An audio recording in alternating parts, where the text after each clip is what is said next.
Mark. Hey, Corpus Christi was nothing. The Clash, what's gonna happen to you in that Chicago street fight? It ain't for the weak of heart. Before The Undertaker would have the longest undefeated streak in WrestleMania history, winning 23 times, defeating the likes of King Kong Bundy, Triple H, Edge, and Shawn Michaels. Tombstone time.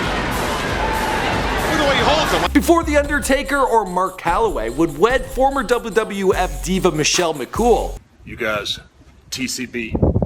Oh yeah, y'all did. TCB took care of some business. Before The Undertaker would become a 6-time world champion, 4 as the WWE champion, and twice as the world heavyweight champion, and win a Guinness World Record for the most wins at WrestleMania. The dead man has arisen! Before The Undertaker would be beaten unconscious, set on fire, and be buried alive. Before he would take out his rage on others like hanging the Big Boss Man from the top of the Hell in a Cell, and would bury his longtime manager Paul Bearer in concrete. Before The Undertaker would be the wrestler with the most nicknames, including the Lord of Darkness, Big Evil, the Dead Man, the Demon of Death Valley, and the American Badass.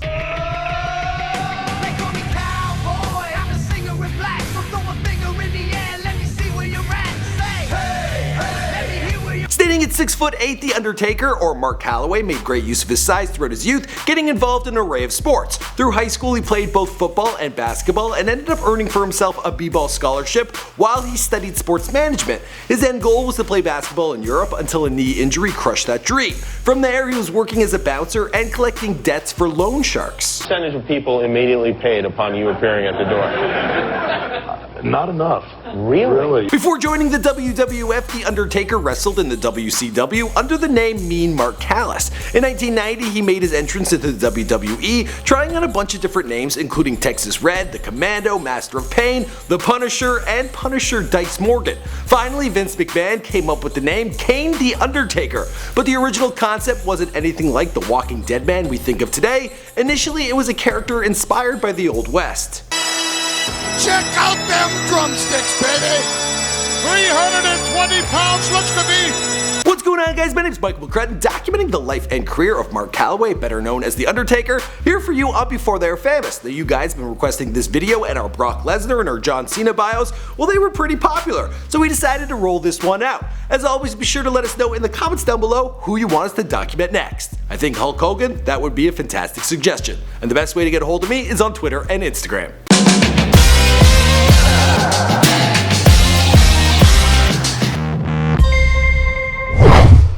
What kind of stuff did you do before you got into wrestling? Waitress? Yeah, I worked at Hooters.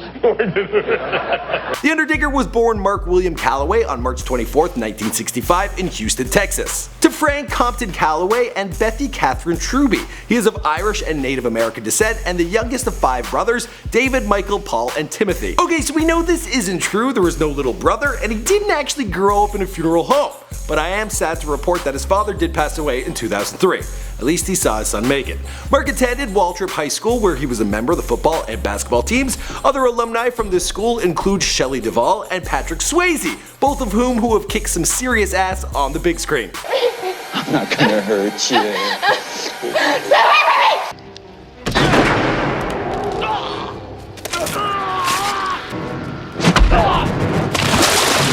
I love that Swayze clip. Mark graduated in 1983 and began studying at the Angelina College in Lufkin, Texas on a basketball scholarship. Then in 1985 he enrolled in Texas Wesleyan University in Fort Worth, Texas, and he majored in sport management and played basketball for the Rams in the 1985 to 1986 season as a center. In 1986, Calaway dropped out of university to focus on a career in sports and considered playing professional basketball in Europe until a knee injury ruled out his dreams of shooting hoops. But he still had the size and needed to find some work. At the age of 19, Mark had already begun setting his sights on a career as a wrestler and started up with the World Class Championship Wrestling. He initially adopted the ring name Texas Red and thereafter adopted a series of several other names over the coming years. He borrowed $2,000 from his brother to attend Buzz Sawyer's training school, but then Sawyer skipped town with all of the trainees' money. Mark then learned his first major lesson in the world of wrestling. Very few people could be trusted, and everyone was out to get ahead for themselves. He continued to train, but in the meantime, he needed to earn a living. I worked, I balanced,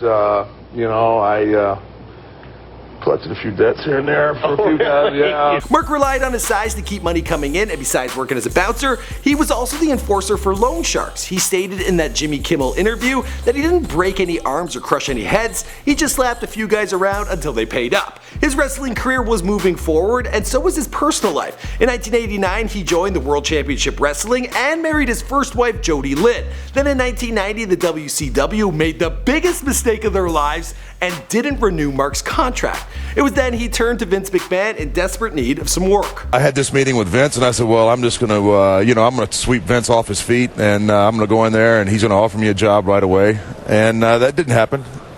So that didn't exactly work out, so Mark probably went back to slapping around a few punks until his phone finally rang. But then it dawned on me that it was Vince, and I said, hell yeah, I'm the Undertaker. I'm your Undertaker, and the rest is pretty much history. Vince McMahon had envisioned a new type of character, the old Western stylized Undertaker with a long black coat and a hat. And from there, well, Mark was allowed to make it his own. Several different looks were prepared for the big debut of Kane the Undertaker. That's what he was originally called. 6'10"? I don't know, it's hard to tell from here.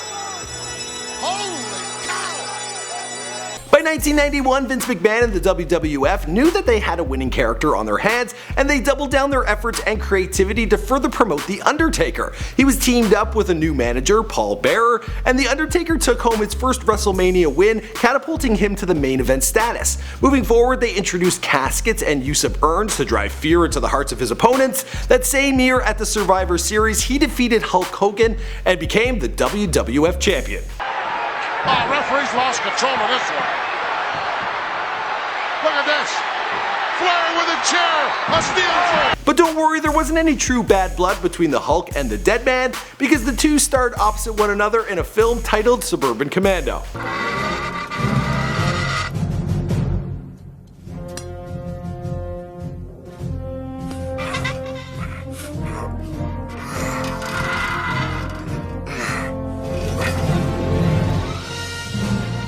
Now we could go on and on and on about his career, and that is something I plan on doing for you in a follow-up video titled After They Were Famous. This man's career has spanned over 30 years, he transformed into the American badass, he's been married 3 times, and he has as many as 4 or 5 kids. If that's something you want to see, please leave a comment down below saying The Undertaker after they were famous, or Hulk Hogan after they're famous, or before they're famous. Let us know what you want to see. My name is Mike McCrath, thanks for checking out this video. There are other videos in front of you that you should click on, and if you haven't subscribed to this channel, I do not know what you're waiting for, do it now.